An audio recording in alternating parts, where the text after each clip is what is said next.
Beleza. Então tá. Deram um spoiler que é sobre encorajamento, né? E quero dizer que parece que já começaram a praticar, porque estava todo mundo me encorajando hoje. Então, eu acho que já estamos aprendendo antes de ouvir. Amém? Então eu espero que eu possa encorajar vocês em resposta a esse encorajamento que eu recebi também. Tá? Vamos só esperar o slide?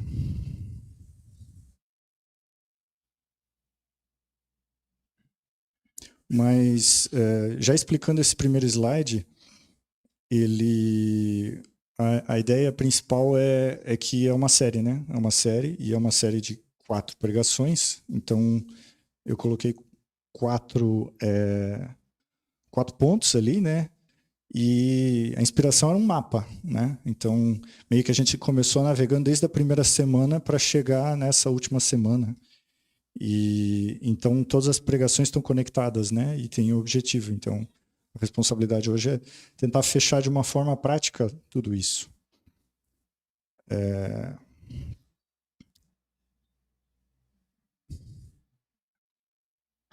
E o que diz naquele rosto que vocês viram brevemente é a incerteza, a dúvida, porque o tema inicial dessa pregação é falar de algumas dificuldades dos nossos dias, né? E compartilhando no meio desse tema, eu tenho uma impressão pessoal sobre isso, que nem todos talvez perceberam isso, mas nos dias de hoje parece que cada um de nós tem que abrir um caminho novo no meio de uma mata fechada, quando está navegando a vida, né? Parece que os caminhos abertos do passado, que eram repetidos por muitos, eram coisas naturais, se tinham se tornado costumes. Parece que eles, de certa forma, foram abandonados nas últimas décadas, né? Eles foram esquecidos por muitos. E mais grave é que tem gente que parece que eles estão ativamente atuando para impedir que alguém continue vivendo por esses caminhos, né? Então, esses caminhos não podem ser praticados mais. Eu vou dar apenas um exemplo de uma coisa normal da nossa vida que eu estava me lembrando. Na época do meu avô, o comum era começar a trabalhar numa empresa jovem, né, desde aprendiz, e chegar até a aposentadoria, né? Então, era uma opção viável de vida e funcionava para muita gente. Já com o meu pai, a recomendação foi: você vai, nos primeiros 2 empregos, aprender, e no terceiro emprego você faz carreira, e daí você vai até a aposentadoria. Eu não preciso dizer que o mundo já tinha mudado, e quando eu comecei a trabalhar, logo ficou claro que a terceira empresa não seria a terceira empresa que eu ir seguir até a aposentadoria. O mundo tinha mudado, né? E tu vê que uma coisa que era certa, era fácil, todo mundo podia repetir essa solução, mudou mais uma vez, e deixa eu dizer, está mudando de novo. Está mudando de novo. Isso faz parte dessas incertezas dos nossos dias, né? Então, essa realidade líquida não é só no relacionamento, é também nas escolhas de vida. Então, essa liquidez do filósofo, que um dos que inspirou essa série, então ela faz muito sentido, né? Para completar esse exemplo, então tem gente que tem que ir para o empreendedorismo, tem gente que tem que ir para trabalho por aplicativos, que eu considero uma coisa diferente, uma outra categoria, e tem gente que tem necessidade até de trocar de carreira, certo? Então, essas dúvidas, quais os caminhos da vida a gente vai adotar, né? E como se já não tivesse... É o do meio? Da direita, beleza. Tá. E como se não fosse complicado o suficiente, agora vem IA, que embaralha o jogo de uma semana, de um mês para outro, e torna tudo mais difícil de tomar decisões na vida. E se é difícil tomar decisões, é difícil... fica esse impasse e cria essa insatisfação dentro de nós, né? Então, o acesso à informação aumentou. É só perguntar que a IA responde, mas excesso de informação também não ajuda na tomada de decisões. É justamente o contrário, né? Outra coisa que mudou foi o sentido das palavras, dos conceitos, né?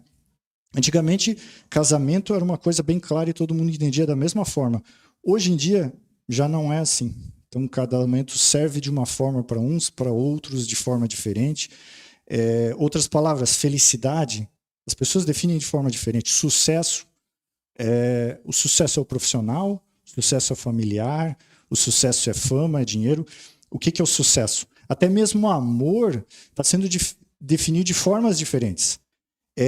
As palavras são mais repetidas porque as pessoas buscam esses propósitos mais do que no passado, mas ao mesmo tempo os significados são diferentes, eles são incompatíveis uns com os outros, para a mesma palavra, para o mesmo conceito, para o mesmo valor. E parece que é intencional. Então, com essa multiplicação de opções, a confusão e o cansaço se instalam. E eu acho que isso por isso que eu compartilho esse meu pensamento, porque isso eu acho que é o que está por trás de toda essa sociedade líquida, essa sociedade do cansaço, né? É por isso que isso se instala, né? Parece que é uma promessa de um script de vida que está sendo dado, mas ele não funciona. Ele não funciona. Por que é difícil? Parece que a promessa da nossa cultura ela não é verdadeira. Ela não conduz a felicidade ou a uma vida com propósito, né, que vai responder ao nosso coração, que já está lá, né, e que Deus conhece. Então, as soluções simples, elas não funcionam mais, né? E esses diagnósticos dos filósofos são apenas uma foto, uma visão disso, né? Esse é um diagnóstico, mas ele não é o tratamento. Ele é só um entendimento de como as coisas estão acontecendo. Talvez a gente tenha uma resposta melhor que eles, certo? Voltando para essa série, essa é a quarta e última mensagem, né? O primeiro aspecto do assunto de hoje, eu acho que pode ser ilustrado por uma história que aconteceu essa semana no meu ambiente de trabalho. Eu tenho um colega de trabalho que é ateu, né? E ele tinha um tempo para apresentar alguma coisa, né? Que ele entende, que ele conhece ou que ele pesquisou, num ambiente de meio que de lazer. E ele explicou várias coisas a respeito da consciência e terminou numa explicação de que ele usa meditação para tentar controlar as emoções, né? Então é um ateu usando meditação, né? Quebrou alguns paradigmas para mim que é só pessoas mais ligadas a misticismo oriental, coisas assim, mas ele usa a meditação para controlar a emoção. E é uma coisa que representa bem o que muita gente faz, e nós também, que é buscar uma solução, um código secreto para resolver os problemas, né? Às vezes dá trabalho mudar as circunstâncias, então a gente quer mudar uma coisa simples, né? E ele também queria resolver os problemas da mente dele com meditação, né? É uma solução que tu vai descobrir como fazer, você vai aprender e você vai ficar repetindo, né? Parece que a gente está aplicando a técnica da engenharia, a técnica da psicologia e como solução de todos os problemas. A gente quer a solução mínima para os nossos problemas, né? Só que na prática não é tão simples. E é por isso que tem esses diagnósticos, porque não é tão simples resolver as coisas, né? E essa busca para as soluções simples é o motivo que a gente não persiste. Desistimos porque encarar o problema de verdade ele exige esforço. E a gente quer o mais fácil, né? Uma outra pergunta que amedronta, e talvez seja o motivo de tantos problemas, e se não funcionar? Então, se isso aqui hoje não funcionasse, as pessoas acharem, não, tá chato, né? Ou não conectou, ou foi muita viagem, né? Então, a gente pensa em desistir pelo medo do fracasso, do julgamento dos outros, né? Ficam essas questões. E como o tema de hoje é também encorajamento, eu espero que o Espírito Santo possa usar muito a palavra e muitas dessas informações para motivar o nosso coração. Tem um segundo aspecto do tema de hoje, que eu acho que uma história pessoal do que vem acontecendo comigo há mais de um ano ajuda também a introduzir o texto bíblico de hoje. Eu trabalho com uma empresa que adotou fortemente IA, né? tanto internamente quanto externamente no seu produto, né? Primeiro, eu acho que a IA para deixar claro, a IA nos modos atuais, ela talvez não seja brilhante ou muito inteligente. Tem muita gente que consegue encontrar falhas em algumas coisas que ela faz, mas ela é realmente muito útil e ela está fazendo efeito no trabalho e de uma forma muito impactante. Mas que impacto é esse? E isso é uma coisa que eu estava me perguntando há mais de um ano, né? Que impacto é esse? Qual a importância disso para além do trabalho, né? A minha conclusão é que, como outras tecnologias, parece que tudo muda por fora, mas por dentro o problema no interior continua o mesmo. As pessoas continuam a mesma, né? Porque ele resolve só as coisas exteriores, ou talvez nem resolva, mas muda as formas de fazer, mas não o interior. O interior continua sendo um problema, né? Por isso é uma sociedade que é líquida e que tem cansaço. A partir desse pensamento, desse incômodo, o que aconteceu? O trabalho estava desmotivante, porque essa dúvida não tem satisfação. Aonde que eu vou chegar, né? Qual é o bem que eu estou produzindo a longo prazo, né? Embora seja um produto bom, excelente, mas qual é o fim último disso, né? Então, nessa dúvida, parece que foi uma crise de meia-idade, eu vou dizer. Vou dizer que é uma crise de meia-idade. Mas era uma coisa não depressiva, mas reflexiva. Eu acho que faz parte ser reflexivo algumas vezes, né? Então a empresa pode dar certo, pode não dar certo, mas na minha mente eu já tinha um novo pensamento. O novo pensamento é que, dando certo ou não dando certo, após esse momento eu ia talvez buscar outra coisa. Será que eu vou continuar nessa ciranda de buscar esse tipo de coisa, né? Parecia fazer pouco sentido, né?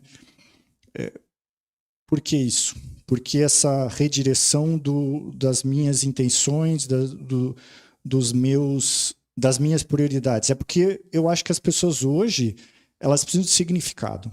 Tá ligado com o que eu disse, que todas as coisas estão mudando por fora, mas por dentro continua o mesmo. Por dentro continua a mesma dúvida no coração, né? Por que mais um sistema informatizado? Por que um celular novo? Por que um agente de inteligência artificial novo? Parece que está respondendo só uma eficiência de trabalho, mas não mudando o que é a necessidade das pessoas, né? Talvez para você chegue num nível, a sua vida está estável, você talvez queira um pouco mais prosperidade, segurança para os seus filhos, mas a partir de um certo ponto, para de fazer diferença real. Você consegue perceber que precisa, que o interior do coração é mais importante, né? E essa ausência de sentido, muitas pessoas no mundo também percebem, né? E talvez seja para esses que a gente precisa começar a responder. E eu acho que essa série ainda aqui, ela está ligada com isso. Tem pessoas que estão vendo a liquidez e o cansaço e estão procurando respostas, né? E a gente precisa responder primeiro para nós mesmos, para depois responder para elas. Então tá. Em resumo, o que me pareceu que era o resultado dessa crise de meia-idade, desse momento reflexivo? É que o impacto relevante não vai ser essa empresa, não vai ser esse produto. Isso é uma coisa necessária para sobreviver, para ter o seu trabalho, mas o impacto relevante é o reino de Deus, é o evangelho. E ao mesmo tempo que nós estamos falando, vamos falar de encorajamento, nós vamos falar também de o que fazer, né? Qual que é a prioridade, o que a gente deveria buscar.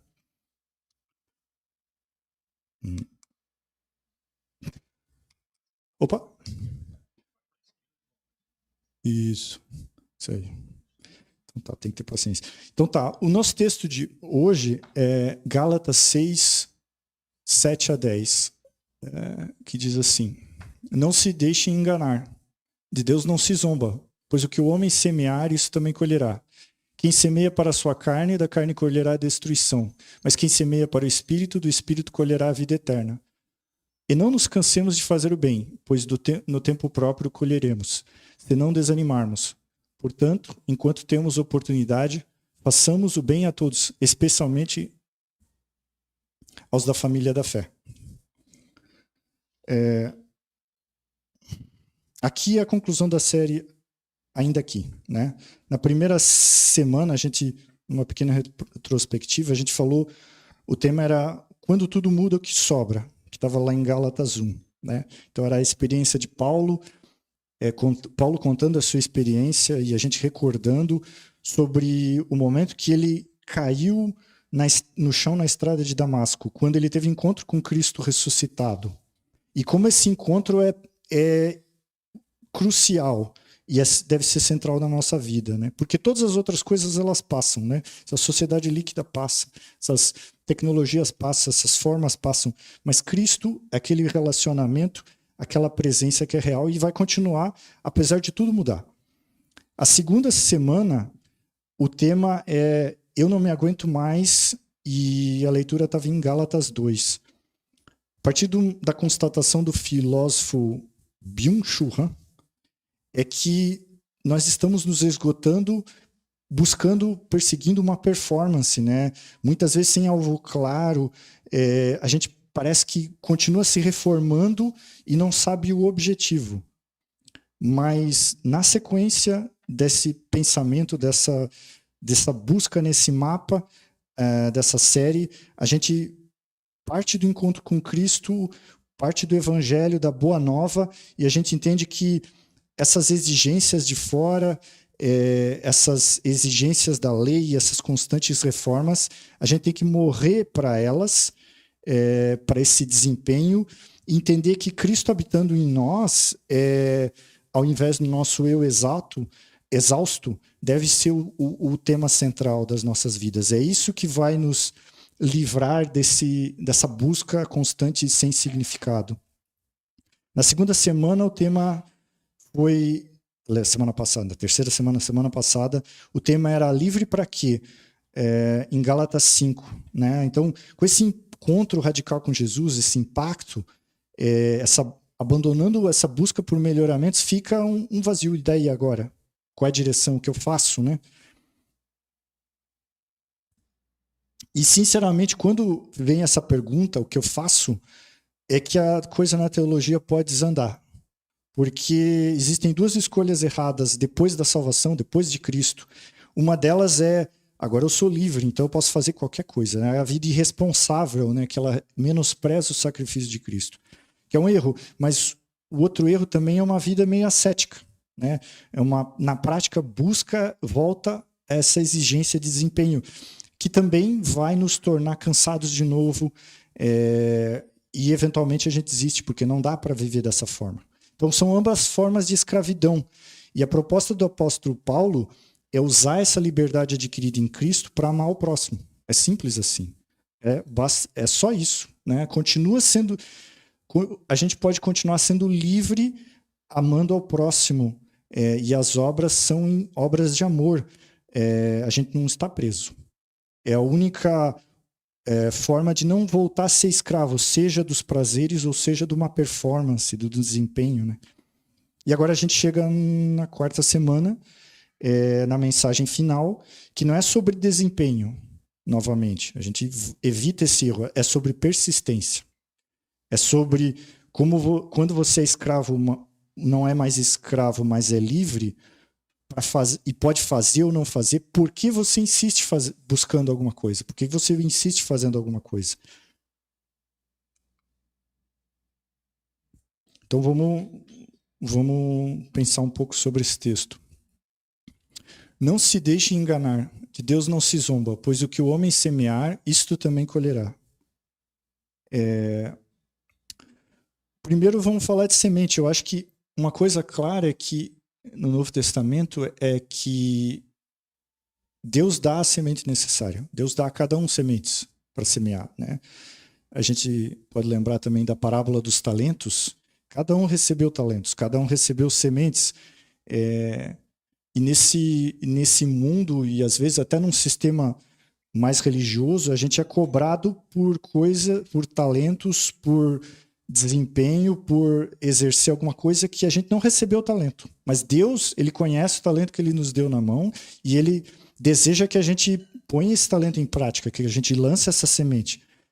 Ele é justo dessa forma, né? Ele entrega e é isso que ele está buscando de nós, não outras coisas, né? Então, nesse sentido, a gente tem que começar a ver que vamos usar as sementes que estão nas nossas mãos, as oportunidades que estão nas nossas mãos, né?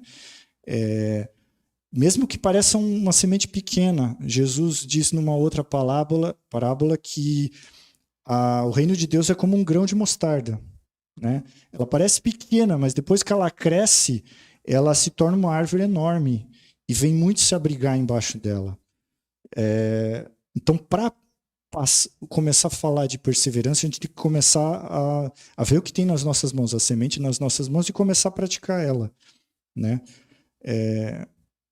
E pensando nisso, a gente tem que entender que todos os dias a gente está lançando sementes, todos os momentos, todos os segundos. A gente acorda e a gente está lançando sementes, fazendo ou não fazendo alguma coisa, né? Viver é semear. Desde quando acordamos, nós estamos semeando. Se a gente fica na cama muito tempo, ou se a gente pega a Bíblia, se faz um devocional, se levanta, toma um café, se faz atividades, todas essas coisas são sementes, né? A forma que nós cumprimentamos as pessoas, o entregador ou o caixa, ou as pessoas na nossa casa, nossa família, todas elas são sementes que vão ter o seu desenvolvimento.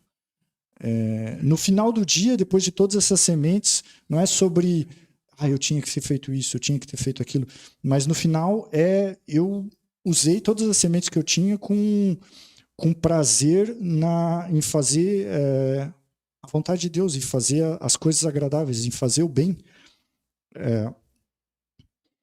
E a pergunta, para a gente continuar esse raciocínio também,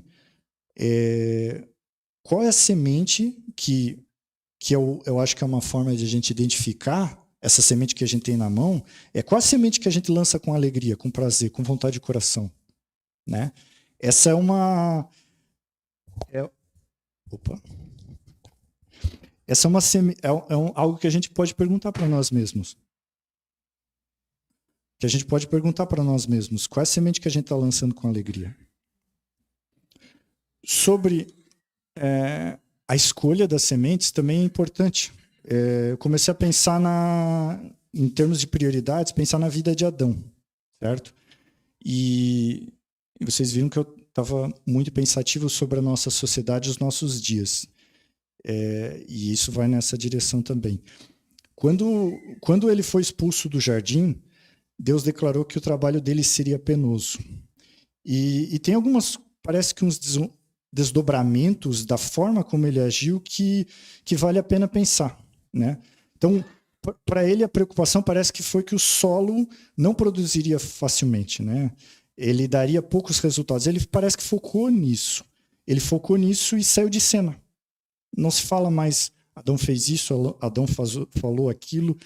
Ele deu apenas uma tarefa, deu um nome para a mulher, ela seria mãe, ela seria Eva, e parece que ele se calou. Parece que ele se concentrou no trabalho.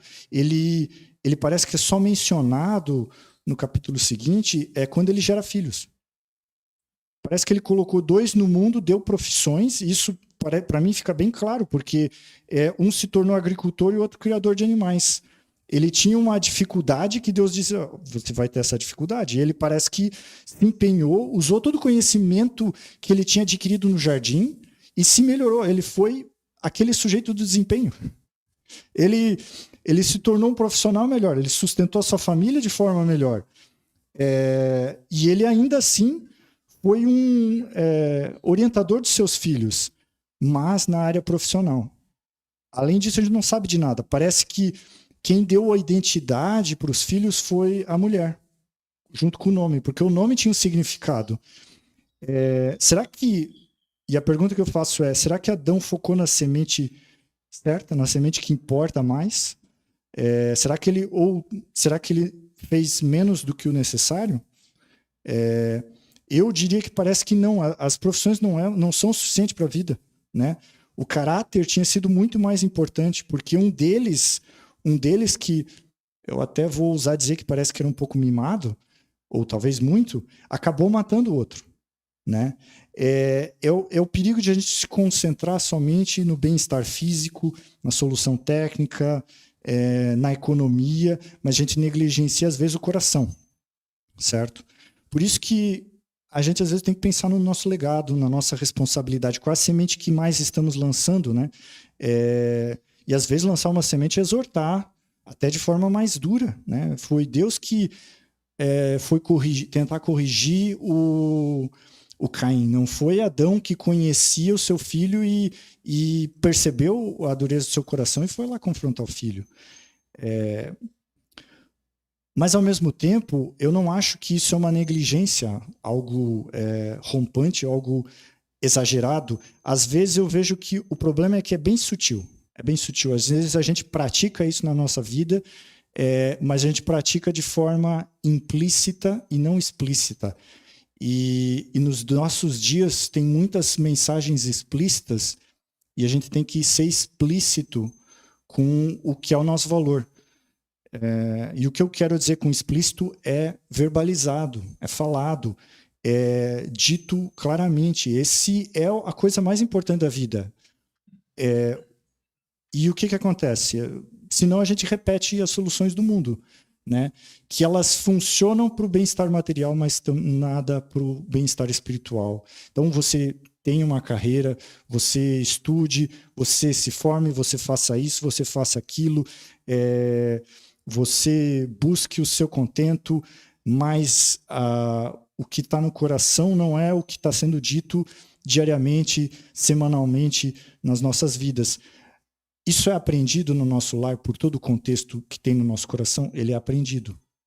Mas, às vezes, isso dura menos. E esse é o temor que eu tenho com as próximas gerações, porque a gente passa para os filhos, várias coisas ficam implícitas para as nossas ações, aí eles não entendem necessariamente que eles têm que ter afinco nessas coisas, e daí a próxima geração tem um pouco menos, um pouco menos, um pouco menos, e eventualmente vai se diluindo. É assim que a cultura e é assim que as igrejas estão se diluindo hoje em dia, porque a gente às vezes não fala explicitamente, olha, isso é o mais importante, a tua alma, né?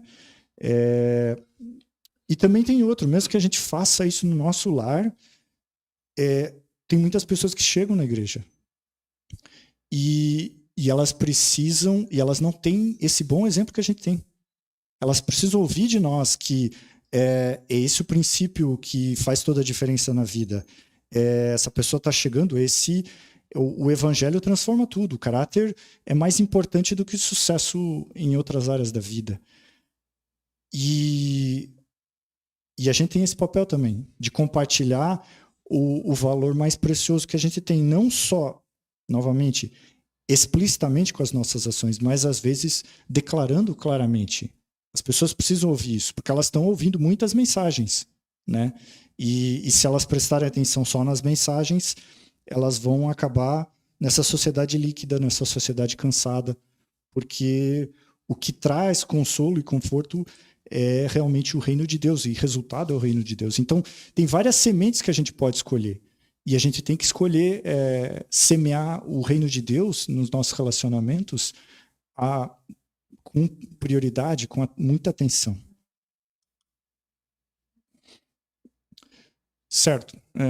Seguindo nessa segunda frase que a gente tem, quem semeia para a sua carne, da carne colherá a destruição, mas quem semeia para o Espírito, do Espírito colherá a vida eterna.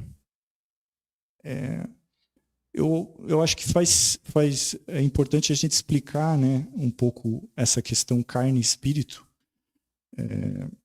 O que ele quer dizer por destruição, né? A carne é bem claro, né? A carne é corpo. A carne é corpo e o corpo vai ser decomposto ou destruído, né?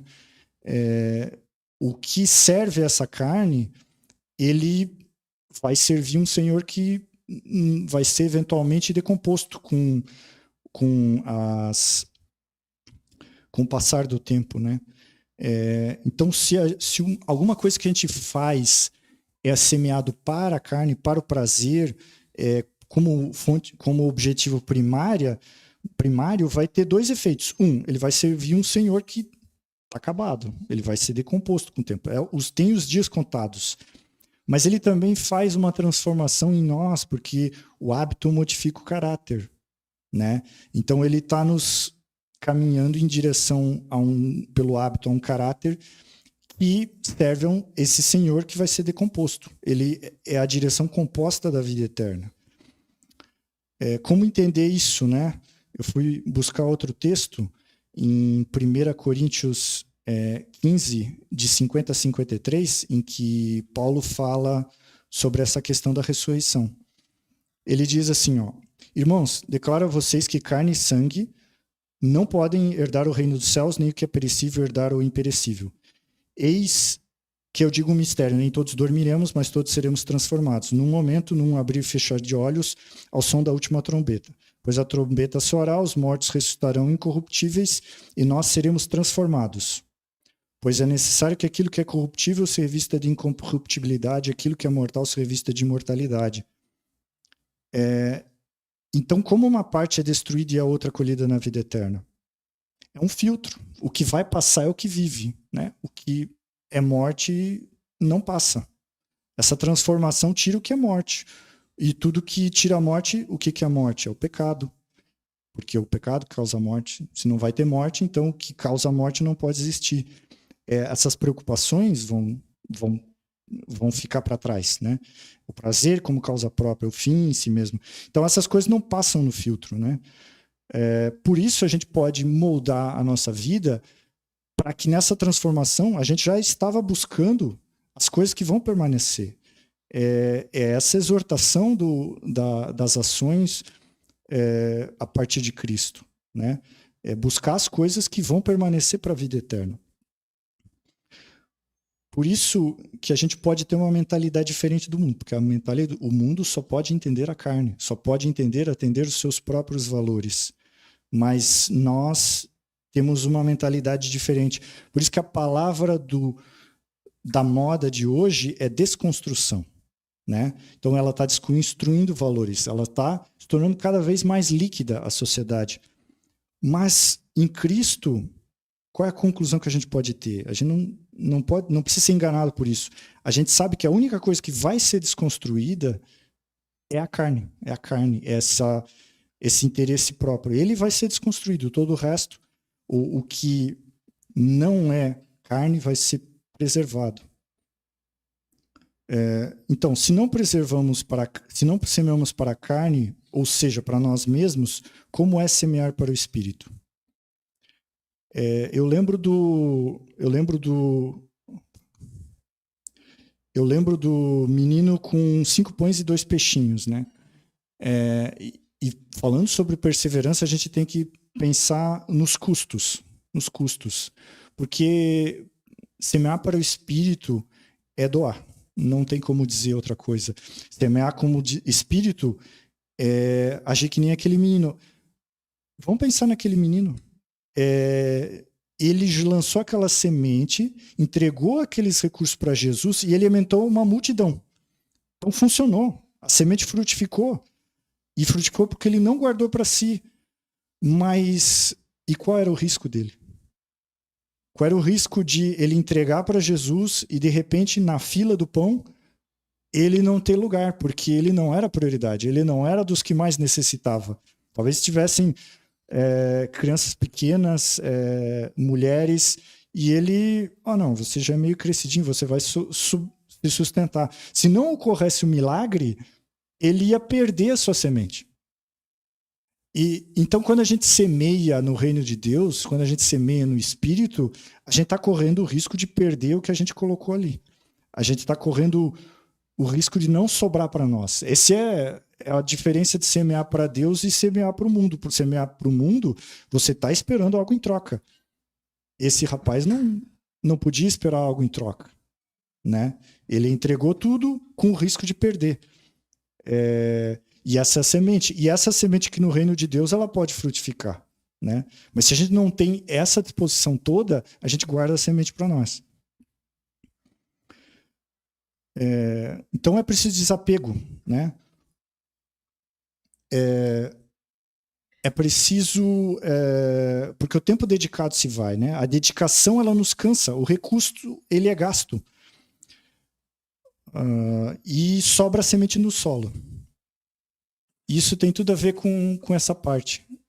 E não nos cansemos de fazer o bem, pois no tempo próprio colheremos, se não desanimarmos. Então sobra a semente no solo e o trabalho é cansativo, né? A gente lançou a semente, mas ele não sabe se vai germinar. O rapaz não sabia se ia ter multiplicação, né? A gente evangeliza e não sabe se a pessoa vai se converter. A gente faz uma obra e não sabe se a pessoa vai ser responsável a partir daquele momento com a doação que a gente faz na vida da pessoa. A única coisa para fazer, que a gente pode fazer, é entregar a Deus e continuar semeando. É somente continuar semeando. O cansaço sempre vem. Eu não posso prometer que não vai ter cansaço. É natural cansar, né? A gente iniciou a nossa jornada num jardim e esse jardim nós tínhamos todas as nossas necessidades satisfeitas, supridas. Deus dava tudo. E além disso, nós tínhamos direto acesso a Deus e nenhum de nós era egoísta. Então não tinha como ter cansaço, né? Porque ninguém era egoísta para tirar para si. Nós tínhamos acesso a Deus na área emocional, na área intelectual e fisicamente tudo era suprido. Mas quando a gente escolhe o interesse próprio, a gente perde esse acesso a Deus, a gente não tem mais essa capacidade da nossa mente ser curada, ser tratada, e as coisas exigem esforço, né? E a partir daí, tudo que exige esforço e com essa mentalidade fora dessa realidade em que Deus supre tudo, tudo parece que é uma conquista. Parece que é uma conquista porque deu trabalho, né?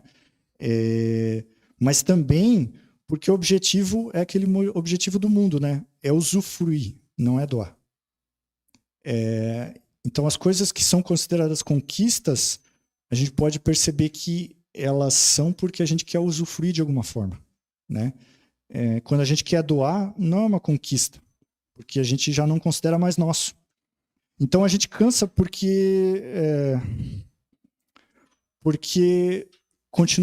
vai dar esforço, né? E o único remédio para esse cansaço é graça, não adianta, irmãos. É refrigério, é renovo em Deus, é oração, é buscar, é pedir, é dizer para Deus, me renova de novo, eu quero ver o resultado, eu anseio ver Deus se manifestando nessa circunstância, nesse relacionamento quebrado, nessa vida aprisionada, mas me ajuda a perseverar doando a semente. Eu sei que essa realidade nossa não é boa, é má, e eu quero continuar doando a semente, mas eu preciso de Deus. Então a gente busca Deus para vencer o cansaço. Agora o desânimo eu acho que é diferente. Veja esse mineiro, né? Ele cavou um longo período, por uma longa distância, e ele estava quase chegando lá. A gente desanima por causa da desesperança. É difícil semear sem parar, sem que o nosso olhar, porque o nosso olhar vê só a pedra. O nosso olhar não vê o que vai acontecer. Nós não temos visão de futuro. Então, os nossos olhos, eles controlam a nossa vida. Eles controlam também o nosso coração. Eles são úteis. Se tem um carro vindo, a gente sabe que não pode atravessar. Se é dia, se é noite, a gente avalia se é perigoso ou não. Se o clima está bom, precisa trazer levar um guarda-chuva ou um casaco. Então, a gente depende do nosso olhar. Mas vamos olhar para a parábola do semeador agora, né? Às vezes muito é semeado e às vezes a evidência ao nosso olhar não é boa. Então tem plantas que vêm murcha porque elas estão com dificuldade para contornar as pedras, tem os outros que estão cercados de espinho e a gente desanima. Será que vale a pena continuar semeando? Porque parece que não vai crescer nada, não vai vingar nada, é uma planta que vai morrer. Esse é o desânimo, é olhar. É ver só essa realidade superficial. né? O solo é duro e os nossos olhos são insuficientes para a gente ter esperança. E daí a gente desanima. A única forma de persistir é olhar para Cristo, é enxergar com a fé. É só assim que a gente mantém a esperança. O desânimo, ele não é perder a fé, mas é não colocá-la em prática, não guardar no coração a certeza em Deus que está guardado com Ele essa luta, é Ele que conhece essa semente, é Ele que conhece esse solo, né? E, lógico, eu não vou prometer que isso é milagroso, é uma luta constante. Se os nossos olhos constantemente vêm nos dar desesperança, nós temos que buscar constantemente a esperança na fé, né? Mas, ao mesmo tempo, é precioso que a gente tenha irmãos. Nós temos uma família da fé. Então, a gente pode chorar uns com os outros, orar uns com os outros, fortalecer uns aos outros e até mesmo exortar uns aos outros. Por isso, se a gente tem um fardo pesado que é nosso, é mais nosso,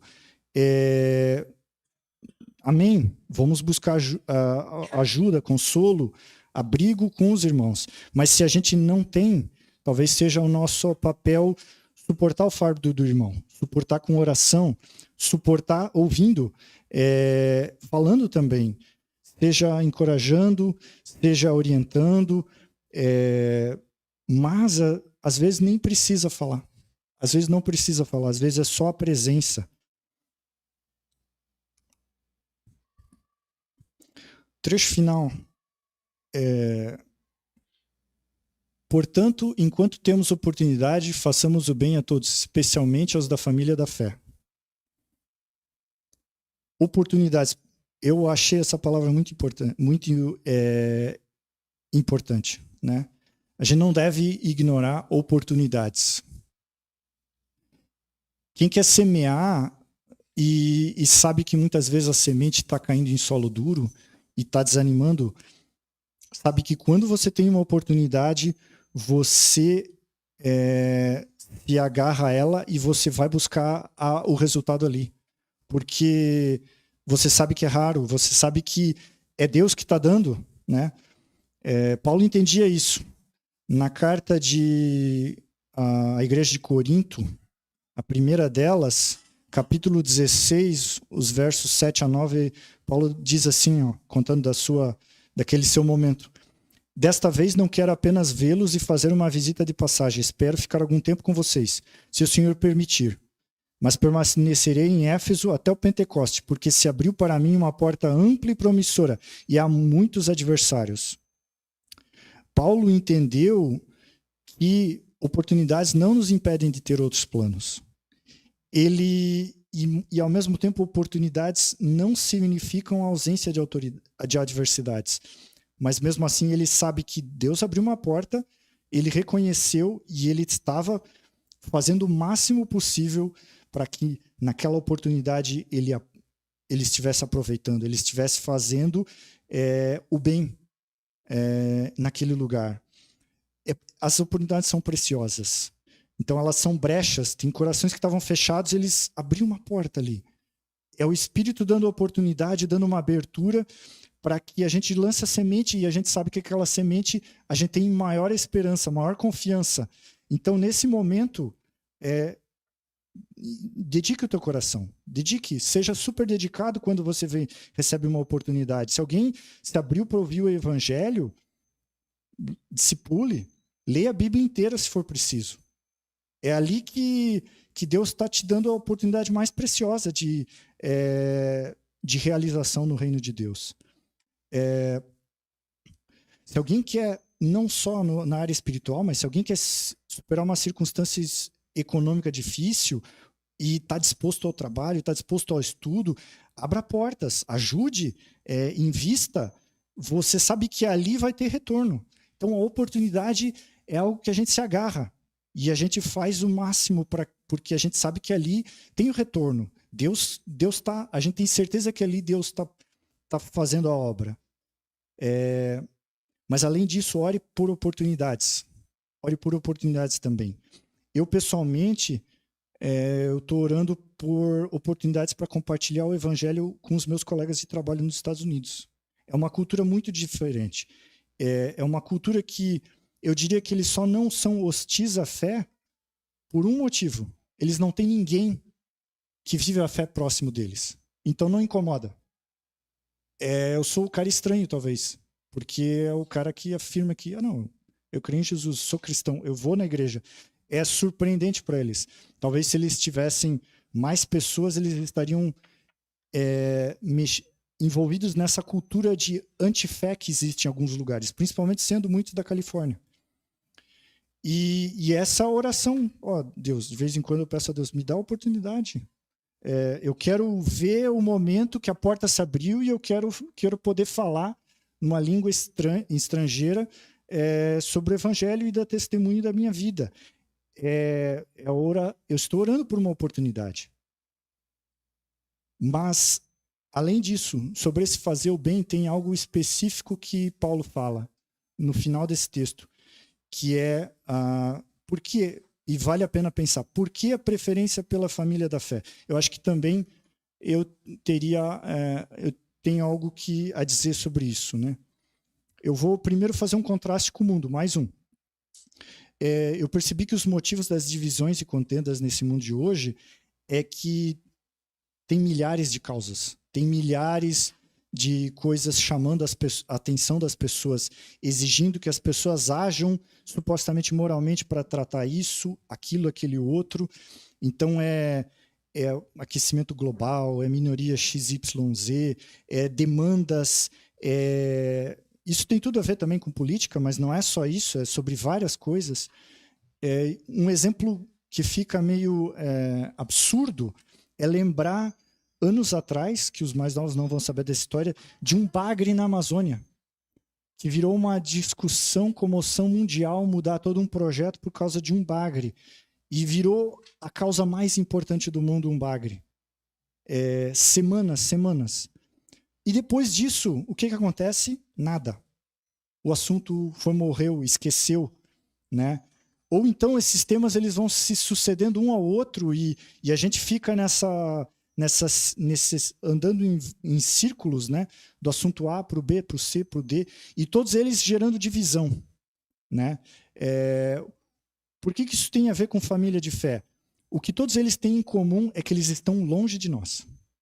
A gente não conhece nenhuma daquelas pessoas. A gente não... alguns até são honestos nisso, porque eles estão envolvidos, mas as pessoas que estão decidindo a pauta e fazendo tudo isso, elas talvez não tenham tanta... em inglês eles não têm tanto comprometimento com isso, mas é meio que algo útil, né? Algo de manipulação. O que a gente pode pensar sobre isso é que não se constrói nada sem relacionamento. As pessoas estão lá longe, a gente não consegue mudar muitas das coisas, a gente não tem um elo que diga, não, eu vou abençoar essa vida, que essa vida eu sei que ela está indo para lá, ela tem a família lá, e ela eu tenho certeza que por esse elo vai alcançar lá. Eu sei que a missão 0 vai abençoar aquela região. Eu sei que a família daqui tem a família lá na Venezuela, e eu sei que vai chegar lá o recurso e como vai ser usado. Eu tenho um elo humano daqui para lá, mas essas coisas muitas vezes não tem. A família da fé é importante pensar nesse termo, porque a boa semente e o bem, ele é mais eficaz quando há o relacionamento, quando há olho no olho, quando a gente faz o bem e pode dar uma palavra. A pessoa entende o que está por trás. É o Espírito Santo, é Deus, é essa transformação, essa realidade que as pessoas estão cada uma sozinhas no seu apartamento, ouvindo de causas de fora, ela só vai prender as pessoas. Mas quando nós nos relacionamos, aí sim que o reino de Deus é visto. Não é alguém atrás de uma causa. A gente não está atrás de causa nenhuma. A gente está atrás do relacionamento. O bem, ele está se manifestando na rua, nos nossos relacionamentos. Há essa preferência? Sim, porque há a preferência pela proximidade. né? É a preferência para, especialmente, da forma especial. Deixa eu voltar um pouco. Então, essa palavra especial, ela é significativa. Paulo não está dizendo que a gente vai fazer o bem só para a família da fé, principalmente para a família da fé, em primeiro lugar para a família da fé. Não, ele está dizendo especialmente. Especialmente é uma forma. É uma dedicação do coração. É algo que a gente consegue realizar de uma forma mais íntegra do que quando não há esse relacionamento, né? E, ao mesmo tempo, a família da fé não é um círculo fechado. Ela não é um círculo fechado, porque o propósito de Deus é expandir o reino. Então, quando a gente se relaciona direito, fazendo o bem dessas formas, a gente está atraindo as pessoas para o reino. Elas estão entendendo que essa sociedade líquida do cansaço, a resposta quem tem é quem teve aquele encontro com Jesus. É quem já se tornou livre e pode amar sem se tornar escravo e refém dos outros. Fazendo essa ação, porque a pessoa está demandando de ti. Mas não, é porque o teu coração está grato e alegre em fazer essas coisas. E por isso que a família é a forma que Deus descreveu a igreja, a família da fé. Deus usou uma família, porque Ele quer relacionamentos próximos, olho no olho. Ali que pode o bem ser feito.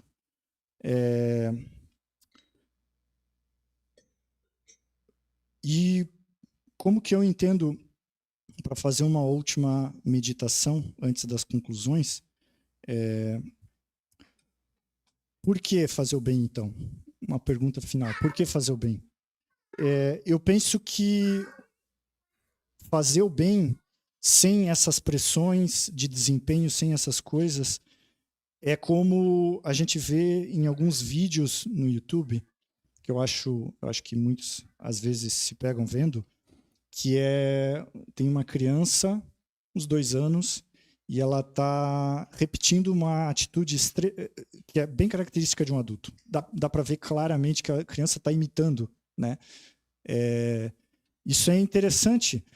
O filho, a filha, ele está imitando o pai, está imitando a mãe. O que está por trás disso? Ele está seguro com aquela atitude, ele se sente amado, ele está acolhido, ele está num ambiente que ele não tem medo nenhum. E por ele confiar no pai e na mãe, ele está reproduzindo aquilo, porque aquilo ele reconheceu como bem. E isso também eu acho que é em nós. Fazer o bem é ter toda essa confiança no pai e passar a ter um impulso infantil de repetir e imitar o pai. É repetir e imitar o pai por um impulso prazer de confiar totalmente nele, né? O bem que a gente deve fazer é com esse coração entregue. Certo? Último slide, a gente chegou no final dessa jornada com esse desafio de semear. Com a certeza que a gente pode ter satisfação em Deus pelo nosso relacionamento com Ele, pela mudança que Cristo fez nas nossas vidas, que a gente pode semear sem buscar, sem julgamento, sem preocupação com o desempenho. A gente pode, mesmo com cargas pesadas, muitas vezes, sem ver a semente nascer, a gente tem irmãos muito chegados e a gente pode colocar nos momentos das dificuldades tudo isso em oração e buscar essa amizade. Então, o meu convite é que você não desista, que você continue na luta, que você continue semeando, que juntos a gente possa animar um ao outro e fortalecer um ao outro, né? Com a fé e os olhos em Cristo e não nas circunstâncias, né? Mantendo a esperança. Não tem mais dúvida nessa imagem. Eu acho que todas essas semanas a gente ouviu muitas verdades que a gente pode praticar. A gente talvez ouviu de muitas sementes que a gente pode plantar hoje, né? E o propósito que eu deixo para nós nesse final é que não há uma condenação, não há um julgamento, mas há os olhos que se abriram, né? E a gente pode pegar esses princípios, o que tocou no coração, e começar a praticar cada dia com esse rosto sorriso, com esse rosto alegre, porque a semente não é nossa, a gente só recebeu, então a gente basta ter alegria em doar, né? Isso que vai glorificar a Deus, isso vai abençoar o nosso próximo, e isso, eventualmente, mais e mais o nosso rosto vai estar alegre assim. Então, aplicações. Essa série, um dos objetivos é também dar aplicações práticas no final delas, né? Eu listei 3, tá? A primeira delas é para semear com o Espírito. Acho que uma forma prática é o devocional. Então, vamos nos dispor e nos animar e nos programar para ter uma oração, uma leitura bíblica, né? A gente não precisa ler um texto longo, basta ter um tema e colocar aquele tema diante de Deus, né? E como ele se relaciona conosco, entregar um assunto diante de Deus, nessa conversa ele desenvolve intimidade. A gente possa conhecer a Deus, conhecer o caráter dele, né? O segundo aplicação, semear na família da fé. Eu diria que uma forma de começar a fazer isso é se engajar num PG, um ministério, liderar até se for preciso, né? Dedique esse tempo para o aprendizado não só seu, mas também dos outros, às vezes, ajudando os outros a se fortalecer, dando o teu exemplo familiar para aqueles que não têm tanto esse bom exemplo, né? O terceiro talvez tem pessoas que têm uma semente, têm uma dificuldade, tem algo que elas querem semear e que dói o coração, e está carregando. Isso existe muitas vezes no nosso meio. Então, se você tem isso, se abra com algumas pessoas, ponha outras pessoas pessoas íntimas de confiança que elas possam te auxiliar nessa jornada, para não desanimar, para que o cansaço passe, certo? Também aceite ajuda. Aceite ajuda. Ofereça ajuda. Tudo isso faz parte, praticamente, na prática, nas nossas vidas, de fazer o bem. Se a carga é grande, se a semente não germina, vamos fazer assim, vamos buscar ajuda dos irmãos, buscar em oração e de outras formas também, né? Vamos ser vulneráveis, às vezes, nesse sentido. Se a gente ficar para nós mesmos, né, por medo, por vergonha, a gente vai fracassar sozinho. Quando a única chance de a gente muitas vezes conseguir persistir é com a ajuda dos irmãos. Para isso que a gente foi feito família. Então, era isso que a gente tinha para essas semanas. Eu acho que cabe uma oração final sobre esse tema e essa série. E falando sobre essas questões dessas lutas, eu acho que talvez tenha pessoas que tenham isso e queiram colocar diante de Deus. Então eu vou fazer uma oração final sobre esse tema, e sobre semear e sobre persistir, mas quem tiver alguma coisa dessa, eu convido a levantar a mão para colocar diante de Deus. A gente não vai pedir detalhes, porque tem pessoas que não querem compartilhar, mas eu acho que às vezes tem esses pedidos, né? Às vezes eu quero persistir mais nessa área, ou às vezes tem essa pessoa por quem eu gostaria especificamente de orar e de testemunhar, como eu pelos meus colegas de trabalho. Então, se você tem, pode levantar a mão enquanto a gente vai estar orando, e Deus, que conhece os corações, ele vai entender isso, certo? Então, eu vou começar a oração, tá bom? Pai amado, obrigado por esse momento, obrigado pela tua palavra, obrigado porque fomos incentivados, Senhor Deus, esse teu falar amoroso, Senhor, é aquele que vai nos dar direção, dar um caminho, vai fortalecer os nossos pés, e assim a gente não afunda nessa sociedade líquida, a gente não desaba por causa do cansaço, a busca do desempenho. Nossos corações puderam pensar nessas semanas como esse mundo está agindo e como às vezes a gente é carregado, mas que a gente tem uma alternativa muito melhor, que é Cristo, a família da fé. São coisas que talvez a gente se sente muito no início do caminho e com dificuldades de caminhar, mas a tua palavra, teu Espírito, ele nos ajuda, os irmãos nos ajudam. Então eu peço que tu venha nos lembrar sempre, Pai, que tu venhas produzir esse desejo no nosso coração, que tu venha nos orientar a cada dia, a cada devocional, a cada oração, a cada leitura bíblica, nos nossos grupos, que possa surgir espontaneamente, Pai, esse cuidado, essa misericórdia, Pai. Colocamos tudo diante de Ti, Pai, pedindo que Tu faça a obra em nossas vidas, a transformação, que a gente possa passar a entender o que é semear no Espírito, Senhor, o que vai persistir, Pai, que a gente possa entender as prioridades muito bem, Pai, e possa dedicar e explicitamente, Senhor, declarar para os nossos filhos, pelas outras pessoas que estão chegando ao reino de Deus, qual é a prioridade, Pai, colocando todas essas coisas diante de Deus, que possamos ser cada vez mais família, possamos cada vez mais praticar esse bem, Senhor Deus, que a forma especial que Tu fala com cada um de nós, Senhor Deus, essa semente específica que a gente tem, cada um, que a gente possa começar a distribuir, doar, sem esperar, Pai, que receber nada, mas entregar totalmente essa semente a Ti, Pai.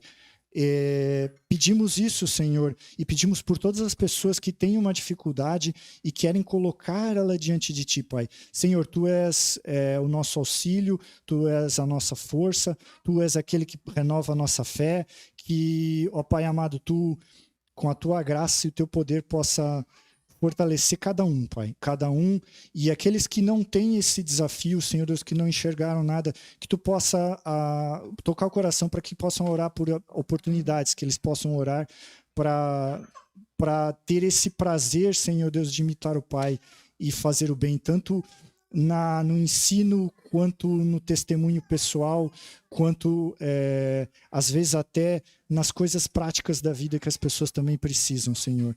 Obrigado por esse momento, que nada disso se perca, mas que tudo seja fortalecido nos nossos corações, Pai. No nome de Jesus Cristo, nosso Senhor. Amém.